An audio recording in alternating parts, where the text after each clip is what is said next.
High, hello. আমি এখন ছোট বাচ্চা হয়ে গেছি। এখন যাব স্নান করতে, স্নান করব। 2:30 বাজে, তাও অনেকটা দেরি হয়ে গেল। এই সময় স্নান হয়ে যায়, আবার বিকেলেও স্নান করি, কোনো ঠিক থাকে না। অনেক সময় বেশি গরম পড়লে বিকেলেই করি। যাই হোক, ছেলে চুল কাটতে গেছে, এখনও আসেনি। তো ভেবেছিলাম খেয়ে দিয়ে একটু পরে স্নান করব, হবে না, আগেই স্নানটা করে আসবো। আর শরীরটা আজকে খুব খারাপ, একটু তোমাদের সাথে শেয়ার না করলে ভালো লাগে না। মনে হয় কি একটা কাজ করিনি, সারাদিন কাজ করার পরেও শরীরটা খুব খারাপ। খাওয়া দাওয়া উল্টোপাল্টা হয়ে গেছে। ফ্রিতে পাচ্ছি আর খাচ্ছি, এই যে কটবেল।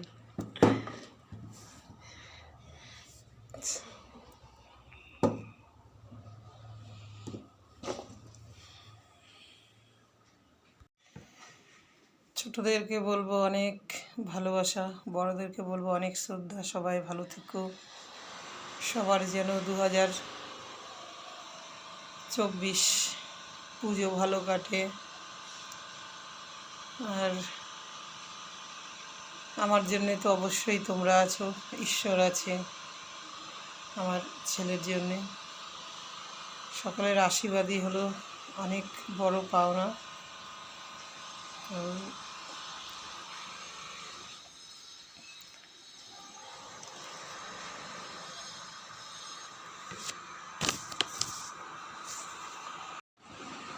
স্নান করতে গেলাম, স্নান করে চলে এলাম। এখন ভাত খাবো।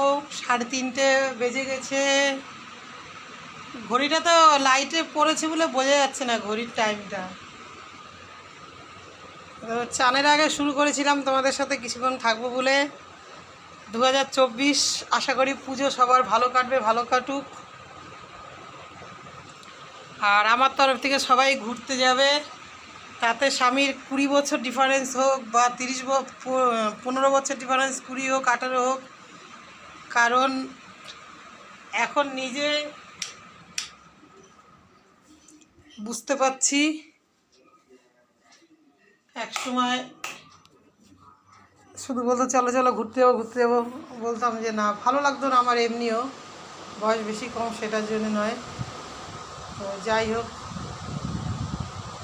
হেঁটে হেঁটে লাইন দিয়ে ঠাকুর দেখা, ওটা আমার কোনো দিনই ধৈর্যের বাইরে ছিল বিয়ের আগে। তো তাই একবার শুধু বেরিয়েছিলাম, মনে আছে, হরিণের ঠাকুর দেখেছিলাম জীবনে, ওইটাই প্রথম।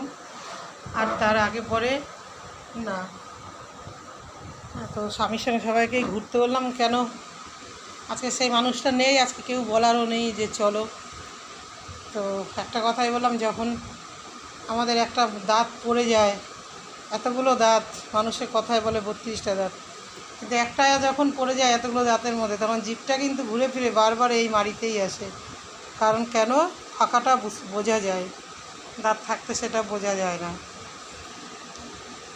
তো এরকম অনেক অনেক কিছুই আছে, তোমাদের সাথে শেয়ার করব।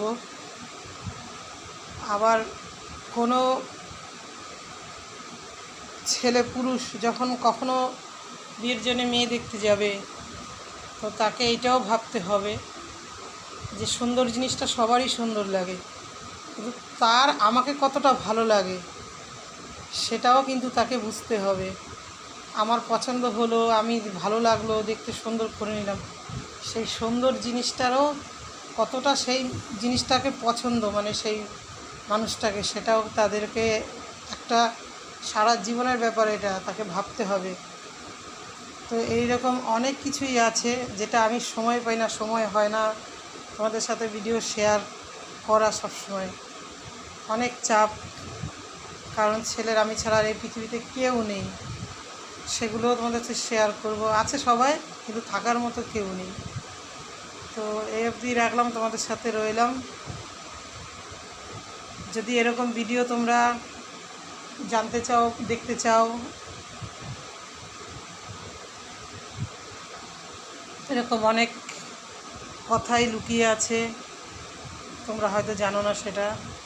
তোমরা যদি একটু সাবস্ক্রাইব করো তো তোমরা জানতে পারবে, জানবে। আর নয়তো অজানা অজানাই থেকে যাবে। এই পৃথিবীতে কত না কী ঘটে, যেগুলো আমরা পাশে থেকেও জানি না, এমনও হয়। তো আর বাড়াবো না, এফডি রইলাম তোমাদের সাথে। সকলে ভালো থেকো, সবাইকে অনেক ভালোবাসা, ছোটদের বড়দের অনেক শ্রদ্ধা। পুজো সবার ভালো কাটুক। আর এটা তো 2024, কারণ 2 বছর হয়ে গেল মারা গেছে এই আশ্বিনে পুরো। এবার নিয়ে দুটো পুজো আমার, এবার নিয়ে 3 নম্বর পুজো হচ্ছে যতদূর সম্ভব আমার হিসাবে, কারণ আমি একা। আজকে করেছি একেবারে গামাখা গামাখা।